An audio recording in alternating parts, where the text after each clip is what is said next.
Jesu anoda kuponesa iwe, ndizo akakufira pa Kalvari, kuti zivi zako ziregererwe, uwane mukana weruponeso, dengane nyika zvese zvichapfuura, asi avo voga vanosarudza kuti ropa rake rivachenese, vachawana upenyu singaperi. Sarudzo ndeyako,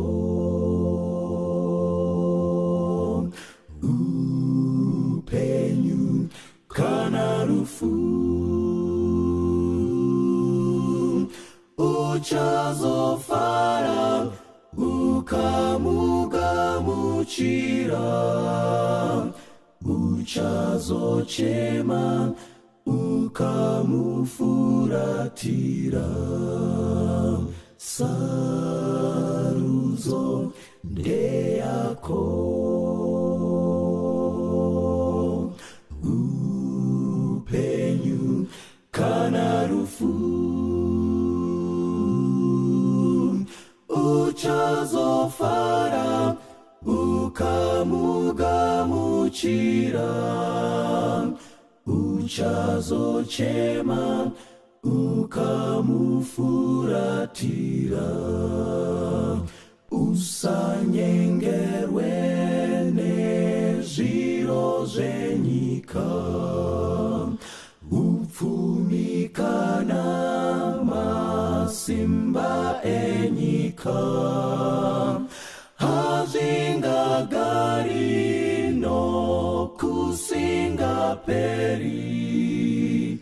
Jesu oga ndiye anorarama narindi, mweya yetsvina inodederawo, pakudanwa kwezita raJesu Ishe, ndiye ane simba kudenga nepasi, uchazofara ukamugamuchira. Sarudzo ndeyako, upenyu kana rufu, uchazofara ukamugamuchira, uchazochema ukamufuratira. Sarudzo ndeyako, upenyu kana rufu, uchazofara ukamugamuchira, uchazochema ukamufuratira.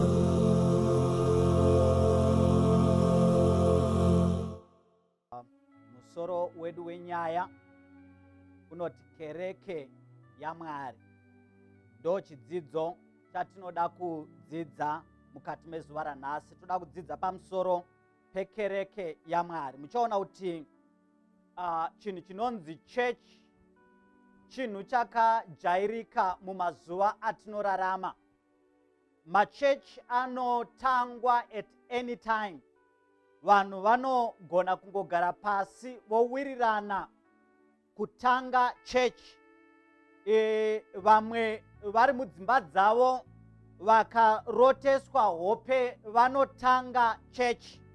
But chii chinombonzi chechi chatinoona vanhu vazhinji vachitanga, chatinoona chakazara munzvimbo dzakasiyana siyana? Chii chinonzi chechi kana kuti chii chinonzi kereke? Ngatinamatei patiri kudzidza chidzidzo ichi. Baba wedu vekumusoro kudenga namuponesi Jesu, toda kukutendai nokuti muri Mwari makarurama makatendeka. Tokutendai nenyasha dzenyu, tokutendai neshoko renyu rakanyorwa, nokuti tinotenda kuti shoko iri rakanyorerwa isu tiri kurarama mumazuva ano okupedzisira, kuti tidzidze kubva kwariri, tigadzirwe tichiumbirwa umambo hwenyu hwatinotenda kuti hunosvika nekukasika. Zita renyu rikudzwe, tidzidzisei, mutidzore, mutirayire, mutirange, tizive kuda kwenyu muzita raJesu, amen. Ndataura ndikati musoro wedu wenyaya unotiwo kereke yaMwari. Saka ndo chidzidzo chatiri kuda kuronda mukati meshoko raMwari. Muchaona kuti mabhuku mashanu ekutanga eBhaibheri anopa nhoroondo yakaperera yekuponeswa kwavanhu. Ruponeso rwavanhu vaMwari rwakarongedzwa zvakakwana mubhuku raGenesis, bhuku raExodus, bhuku raLeviticus, bhuku raDeuteronomy nebhuku raNumbers. Makarongedzwa kuponeswa kwavanhu vaMwari. Uchaona kuti Exodus kana kuti Genesis inotaura pamusoro peelection yavanhu vaMwari, kudaidzwa kana kuiswa parutivi kana kusarudzwa kwavanhu vaMwari. Exodus ichitsanangura the redemption of God's people. Vanhu vaMwari vachidzikinurwa naMwari vanoonekwa mubhuku raExodus. Ukanoverenga Leviticus yakuisira pachena the sanctification yavanhu vaMwari, Mwari achitaura pamusoro pekusanangurwa kwavanhu vake, kwekuiswa parutivi, kwokugadzirwa kwendangariro dzavanhu vaMwari. Numbers yakutaura about the pilgrimage yavanhu vaMwari, vanhu vaMwari vari parwendo. Deuteronomy yokuudza about the instruction of God's people. Vanhu vaMwari vanopiwa ma-instructions, kararamiro kavanofanira kuita mubhuku raDeuteronomy. Saka ruponeso rwavanhu vaMwari rwakapera mumabhuku aya ari mashanu. Now, chechi yaMwari inowanikwa yakarongedzwa zvakakwana mubhuku raGenesis. Ndo munovambira zvinhu zvese. Genesis chapter 1, Mwari achisika, anosika nyika yakanaka yakakwana isina chainopomerwa. Ukaronda uchimhanya nebhuku raGenesis, uchawana kuti vanhu vaMwari vakanga vakasikwa mufananidzo waMwari vanobva pachinangwa chaMwari, vanobva pazvitsidzo zvaMwari, vanobva pane zvakanga zvichidiwa naMwari to achieve nevanhu vake. Vanhu vaMwari vabva. Ukamhanya uchironda uchawana kuti ukanosvika pachapter 6 yaGenesis unowana kuti chapter 6 inokuratidza vanhu vaMwari vatama, vatiza pamberi paMwari, vatiza pamberi paMwari. Bhaibheri rinoti mindangariro dzavo dzakanga dzakashata nguva dzose. Ndangariro dzavanhu kana vabva pamberi paMwari dzinoipa nguva dzose. You find kuti nyika inobva yadestroyiwa, inoparadzwa nemvura. Nyika yaparadzwa nemvura. Mwari anotanga a new generation of people inotangwa naNoah navana vake. Now that generation inotanga zvekutama nokubva pamberi paMwari. Painobva pamberi paMwari, Bhaibheri rinotiro pachapter 11, now the whole earth, verse 1, had one language and one speech. And it came to pass as they journeyed from the east, they found a plain in the land of Shinar, and they dwelt there. Then they said one to another, "Come, let us make bricks and bake them thoroughly." They had bricks for stone, and they had asphalt for mortar. And they said, come, let us build ourselves a city and a tower whose top is in the heavens. Let us make a name for ourselves, lest we be scattered abroad over the face of the whole earth. Vanhu vabva panguva yokuparadzwa nomunondo vanozvitsvagira nzira dzokupona. Vanotiwo toda kuzvivakira yetawa inosvika kudenga. Kana tavaka this tower iri rinofanira kutigadzirira mukurumbira number 1. Number 2, rinofanira kutiita kuti tisapararira nenyika yose. So people vachivaka this tower vakanga vaine chinangwa chavo chakanga chiri chokugadzira mukurumbira wavanhu. Vada kuzvigadzirira mukurumbira. The second thing, vakanga vasingadi kupararira. So the tower was a tower of rebellion. Yakanga iri tower yokubva pamberi paMwari. Yakanga iri tower yokuti vanhu vavimbe nezvavari, vavimbe nezvavanogona kuzvigadzirira.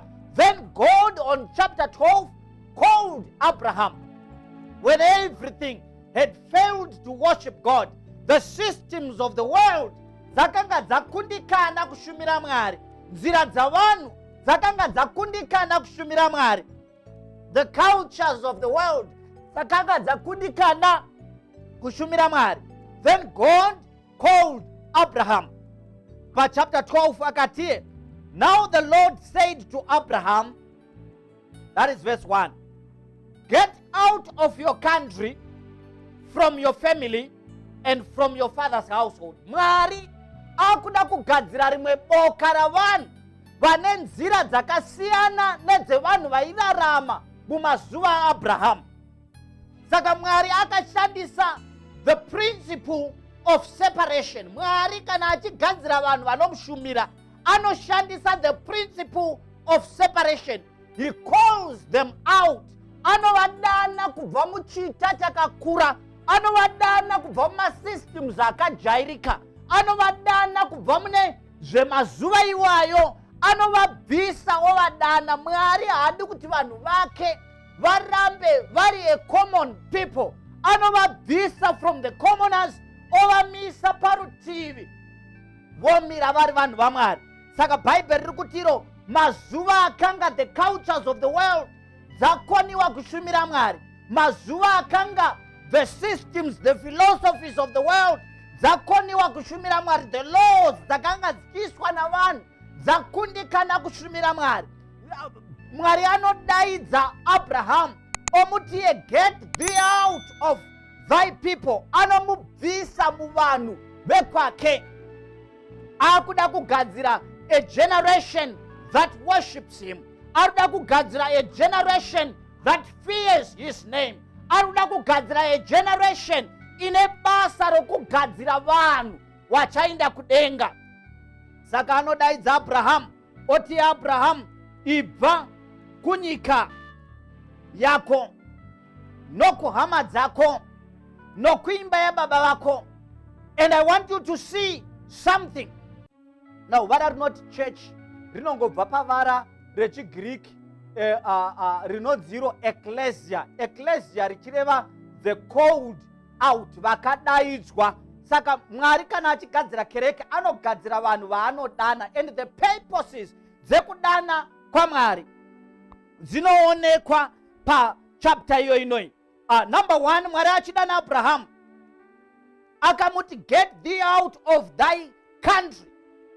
What was God changing in Abraham by calling him out of his country? Mwari paanodana Abraham achimubvisa munyika yake, wakanga achishandura the culture ya Abraham. Culture inowanikwa kana tiri pakati pavanhu vekwedu. Saka Mwari anoratidza pachena kuti kushumira Mwari hakuzi kwamadzinza, hakuzi kwemacultures.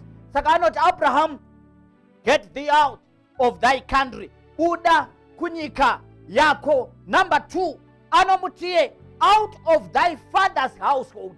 Anomubvisa muimba ya baba vake. And God was changing the inheritance of Abraham. Anochinja inheritance ya Abraham. Kana vanhu vadaidzwa naMwari, their inheritance changes, they become co-heirs with Christ. Vanova vadyi venhaka pamwe chete naKristu. Saka kudaidzirwa mukati mekereke yaMwari kudaidzwa kuti uve mudyi wenhaka yokudenga, mudyi wenhaka pamwe chete naKristu. Saka hakuna munhu anogona kudya nhaka yokudenga kana asina kuva neukama naKristu, kana asina kushandurwa naKristu, kana asina kugadzirwa nokuumbwa patsva. Saka God has a purpose pakudaidza vanhu achivaisa mukati mekereke yake. Anovadaidza nokuti ane chinangwa chokuvagadzira vave vadyi venhaka, vanhu vanonzwa mukereke. Number one, Mwari anoshanda navo kuvagadzira kuti vave vadyi venhaka yokudenga. Hakuna vanhu vachadya nhaka yokudenga kana vasina kugadzira ukama naMwari. Teerera unzwa, kuziva nhaka yomunhu hazvirevi kuwana kudla nhaka yomunhu.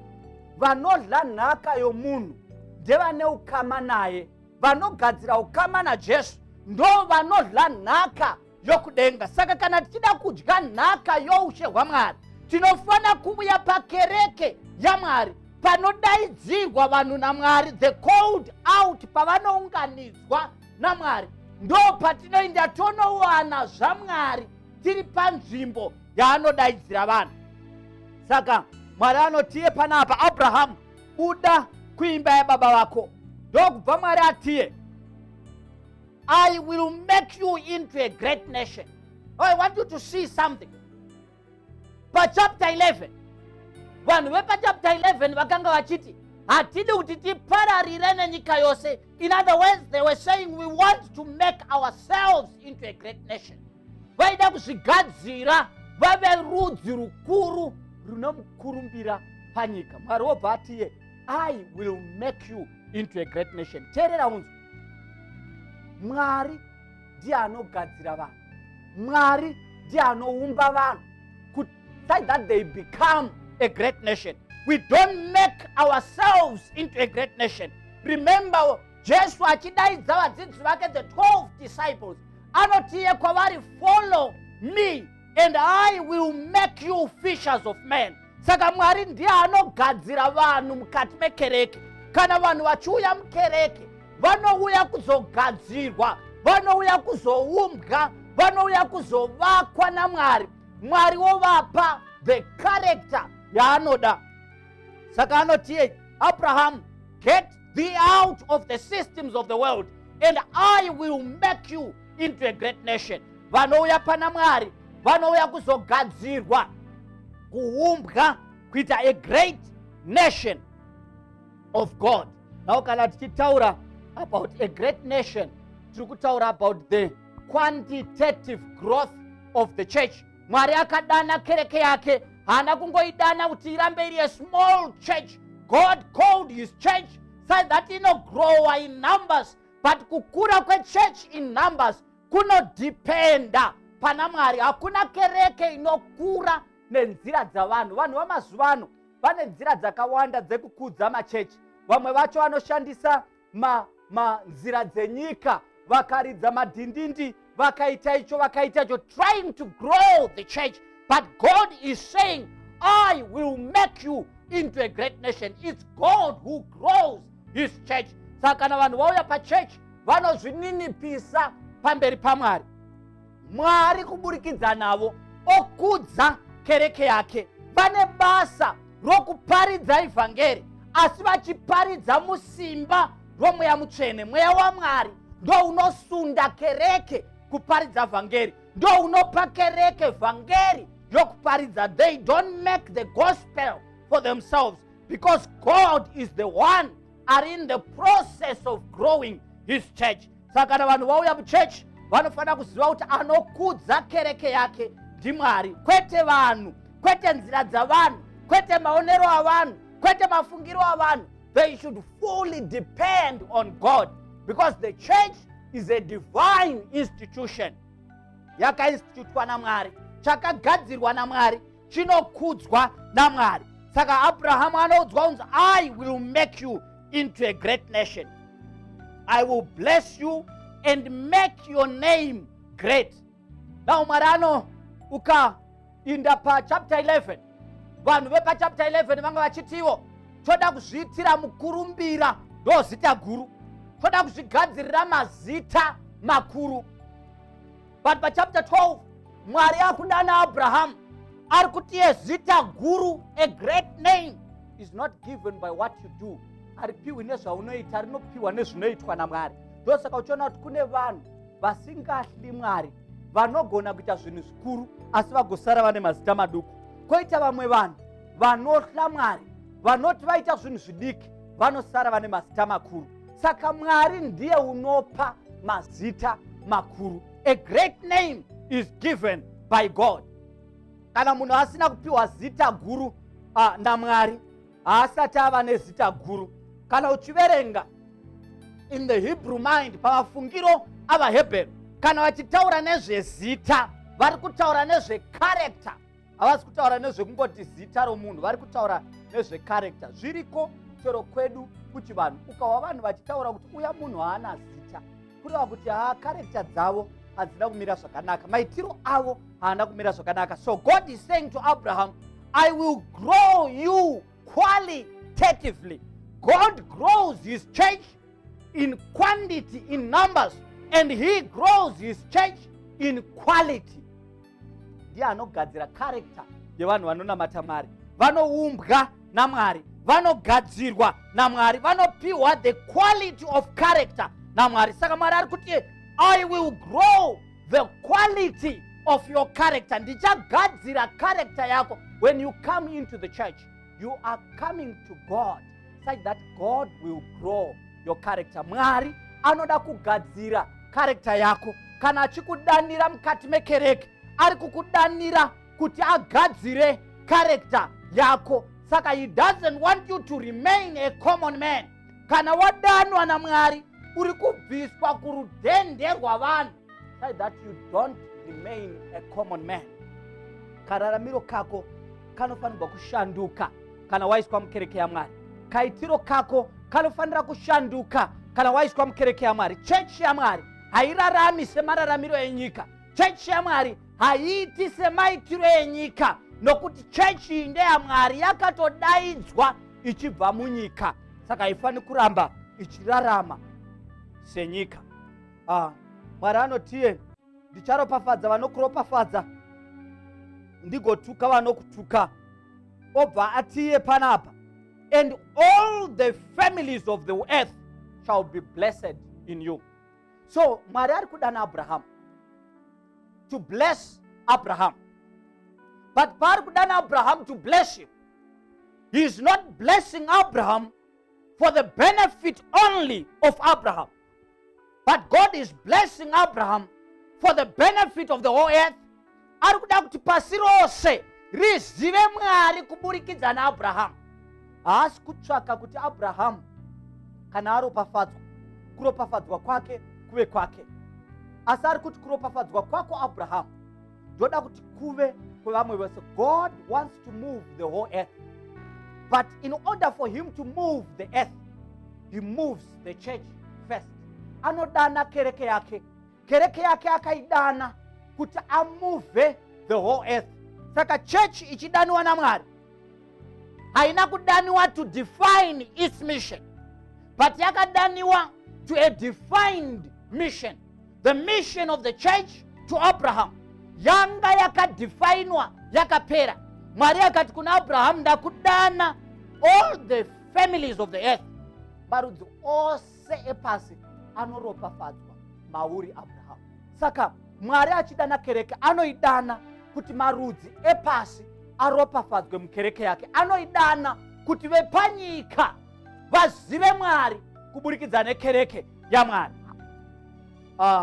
Kana muchidzidza mukati meshoko raMwari in the New Testament, uchaona kuti Mwari pachake anoratidza pachena kuti kereke ichivambwa haina kuvambirwa papfungwa dzavanhu kana pamaonero avanhu kana pamaziviro avanhu, asi kereke yaMwari yakavambwa ichivambirwa panheyo dzakasetwa nokugadzirwa naMwari.